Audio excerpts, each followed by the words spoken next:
میں یہ سمجھتا ہوں کہ اگر آپ کو زندگی میں ایک بھی کرم یافتہ کو مل جائے نا تو پکڑ لیں اسے، جانے نہ دیں۔ بہت ریئر ہوتے ہیں یہ لوگ۔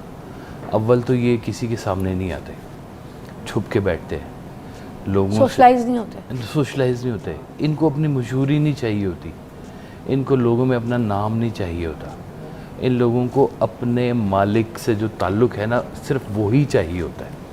اور یہ لوگوں کی خوشی کے لیے کام نہیں کرتے، صرف رب کی خوشی کے لیے کام کرتے ہیں یہ زندگی میں، کہ لوگوں پر احسان بھی کرنا ہے تو اس لیے کرنا ہے کہ میرا رب مجھ سے خوش ہو، لوگوں کے ساتھ حسن سلوک کرنا ہے اس لیے کرنا ہے کہ میرا رب مجھ سے خوش ہو۔ جب آپ کی زندگی میں لوگوں کے اور آپ کے درمیان میں رب تعالیٰ کھڑا ہوتا ہے نا، تب آپ کو محسوس ہوتا ہے کہ آپ پر مالک کا کتنا کرم ہوا ہے۔ آپ کتنی چیزیں چھوڑ دیتے ہیں، کتنے واقعات چھوڑ دیتے ہیں۔ اس کائنات میں اگر ہم دیکھیں کہ سب سے زیادہ اور پورے اس کائنات میں سب سے بڑے کرم یافتہ اگر کوئی ہے تو سرکار دو عالم صلی اللہ علیہ وسلم ہے۔ ماشاءاللہ کہہ سکتے ہیں بالکل، ان سے زیادہ بڑا کون ہوگا؟ اب جو ہستی یا جو نسبت آپ کو ان کے قریب رکھ رہی ہے نا، اصل میں وہ ہیں کرم یافتہ لوگ۔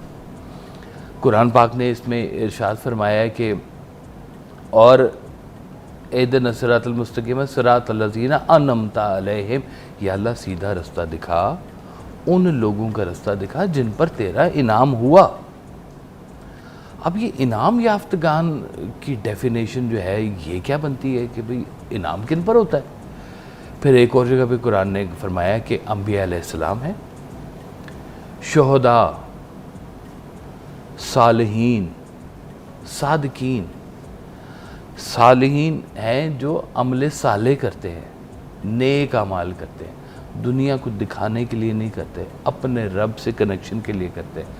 صادقین سچ بولتے ہیں، اپنی زندگی میں سچ کا کہنا چاہیے پرچار کرتے ہیں اور لوگوں میں سچے ہیں، کیونکہ یہ صفات سرکار دو عالم صلی اللہ علیہ وسلم کی صفات ہیں۔ صادق اور امین سرکار دو عالم صلی اللہ علیہ وسلم کا لقب ہے۔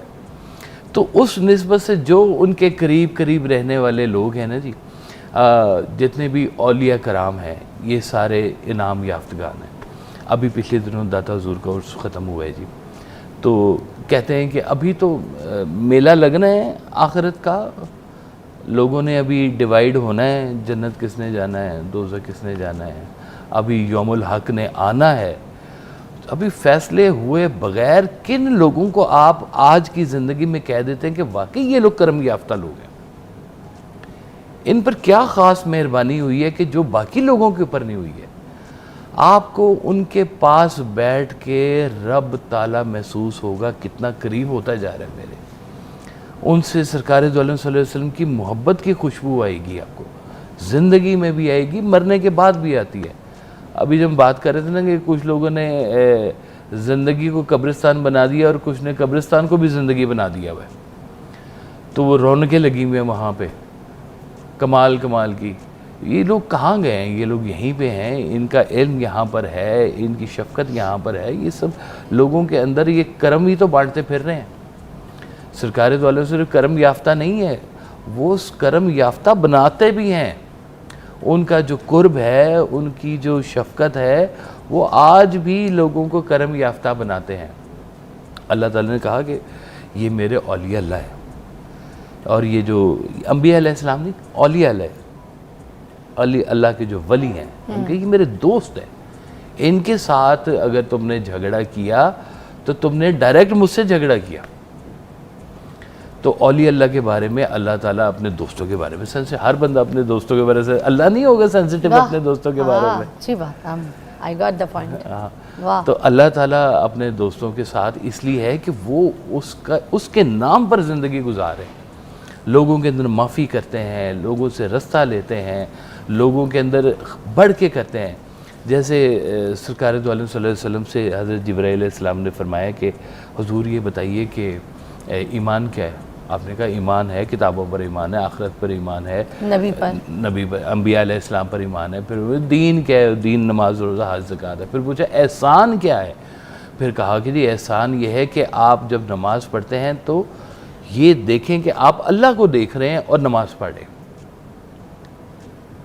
کعبہ نہیں ہے, اللہ اللہ کو دیکھ رہے ہیں. اللہ کے حاضر ہو کے آپ اس کے سامنے نماز پڑھ لیں. اچھا ہم جیسے تصور کرتے ہیں نا ہاں جی. کہ ہم خانہ کعبہ کی طرف منہ کر کے تو خانہ کعبہ کی طرف اس کو ہم پکچر دماغ میں لے کر آتے ہیں, تو آپ یہ کہہ رہے ہیں کہ ہم نے تصور یہ کرنا ہے کہ ہم اللہ کو دیکھ رہے ہیں. کعبہ تو اینگل ہے, اس سے پہلے کہیں اور اینگل تھا ہمارا, مگر تصور میں ہم نے اللہ کو رکھنا ہے کہ ہم ان کو دیکھ رہے ہیں. ہاں اللہ کو دیکھ رہے ہیں. واہ. تو پھر فرمایا کہ اگر تم یہ تصور نہ کر سکو کہ تم اللہ کو دیکھ رہے ہو تو یہ بات یقین کے ساتھ کر رکھ لو کہ وہ تمہیں دیکھ رہے ہیں. واہ. جب تم سجدے میں اس کے پاس جاتے ہو. واہ. دیکھیں قرآن پاک سٹارٹ یہاں سے ہوتا ہے, الحمدللہ رب العالمین, شکر کرتے ہیں یا اللہ تعالیٰ تیرا, الحمدللہ کرتے ہیں. یہاں سے آغاز ہو رہا ہے قرآن پاک کا. شکر کرنے والے لوگ ہیں جو انعام یافتگان لوگ ہیں, کرم یافتہ لوگ. کرم یافتہ لوگ ہیں. آپ ان کو دیکھیں کہ وہ ان کی زندگی میں شکر ختم نہیں ہوتا. کچھ ہو جائے وہ کہتے ہیں اچھا یہ ہو گیا تو یہ تو ہے نا. وہ کہتے ہیں اگر زندگی میں یہ موقع نہیں مل سکا کوئی بات نہیں, یہ جو ٹٹر کرنے والی زبان ہے اس کا شکر ادا کر لو, بولنے والی دیوی ہے. حضرت شیخ سعدی کے بارے میں ہے, وہ کہتے ہیں جا رہے تھے تو جوتا نہیں تھا پاؤں میں, تو پاؤں کے اندر نا وہ چبھ گیا پتھر, تو تھوڑی دور آگے گئے تو دیکھا کہ ایک شخص کے پاؤں بھی نہیں تھے. وہیں سجدے میں چلے گئے, یا اللہ میں جوتے کے لیے تجھ سے شکایت کر رہا ہوں, تو نے مجھے پاؤں دیے, مجھے اس نعمت کا پتہ بھی نہیں تھا, احساس ہی نہیں تھا. تو کتنا تیرا مالک شکر ہے کہ تو نے دیکھنے کے لیے نگاہ دی ہے, اس نگاہ کے دیکھنے کے لیے منظر دیے ہیں, اس زبان کے بولنے کے کان سننے والے دیے ہیں. ایک گانا سنانے والا ہو اور اس کو اچھا مشتاق کان نہ ملے, وہ بیچارہ بیزار ہو جاتا ہے نا جی. تو یہ اللہ کی مہربانیوں کو اس کائنات کے اندر رہتے ہوئے محسوس کرنا اور ان انعامات کو اور ان مہربانیوں کو لوگوں کے اندر بھی پھیلانا, یہ ہے اصل میں انعام یافتگان لوگ. یہ جیسے آپ نے کہا نا کہ بہت چلاکیاں نہیں کریں گے, سیدھی بات کریں گے, سادہ بات کریں گے اور لوگوں کے دلوں سے کنیکٹ کرتے ہیں. ان کی بات کے اندر اللہ تعالیٰ خود تاثیر دیتا ہے. کئی لوگ منظر عام پہ آ جاتے ہیں, کچھ منظر عام پر بھی نہیں آتے. کیا بات. اب آپ مجھے بتائیں کہ کچھ لوگ کرم یافتہ ہوتے ہیں اور کچھ لوگ کرم یافتہ بنائے جاتے ہیں, ان کو مطلب ایسا چینج کیا جاتا ہے, تو کیا فرق ہوتا ہے, کیسے پتہ چلے گا؟ میرا تو خیال ہے کرم یافتہ ہوتے ہی ہیں, بنائے نہیں جاتے. بنائے نہیں جا سکتے. کرم تو اللہ تعالیٰ کی طرف سے ہونا ہے, اس کی ذات کی طرف سے ہونا ہے. ہاں آپ اس راستے پہ چلنا ضرور شروع کر سکتے ہیں, آپ اس چیز کی خواہش ضرور کر سکتے ہیں. ایک مشہور کہاوت ہے کہ if you are not rich start living in a neighbour of some rich people. اس کا مطلب یہ نہیں ہے کہ آپ امیر ہونے کے لیے امیر ایک مثال کے طور پہ ہے کہ اگر آپ کے اندر کوئی صلاحیت نہیں ہے, آپ خود کو سمجھتے ہیں کہ میرے اندر ابھی وہ قابلیت نہیں آئی, تو آپ جو بھی بننا چاہتے ہیں, جو بھی سوچنا چاہتے ہیں, آپ ایسے انسانوں کا انتخاب کر لیں. اور جیسے سر نے یہ بات کہی نا کہ اگر آپ کو زندگی میں کوئی ایسا انسان ملتا ہے جو کہ کرم یافتہ ہے اور آپ کو لگتا ہے کہ اس پہ اللہ کا بڑا کرم ہے اور بڑا احسان ہے, اللہ کا بڑا اس پہ جو ہے نا نعمتیں اللہ تعالیٰ نے اس کو بے بہا دی ہیں, تو آپ اس کے ساتھ جڑ جائیں اور ایسے لوگوں کے ساتھ جڑیں. جیسے میں نے ابھی ہم نے پچھلی گفتگو کو بھی کنیکٹ کیا, تو میں اسی بات کو اس کے ساتھ بھی کنیکٹ کروں گی کہ آپ اپنی زندگی میں لوگوں کا انتخاب کریں, ایسے لوگوں کا انتخاب کریں کہ جو واقعی ہی میں جن کو اللہ تعالیٰ نے کوئی ایسی صلاحیتیں نہیں ہیں. آپ کو اس کے لیے زیادہ مشکل نہیں ہے, آپ کہیں گے اب انتخاب کیسے کریں ہم. ہماری جو روحیں نا, ہماری روحیں کنیکٹ کرتی ہیں, ہماری روحوں کی وائبز ہوتی ہیں. ہم بیٹھتے ہیں کسی کے ساتھ تو ہمیں لگتا ہے کہ یہ انسان ہمارے ساتھ میچ کرتا ہے اور اس کے اندر وہ پازیٹیوٹی ہے جو ہم لے سکتے ہیں.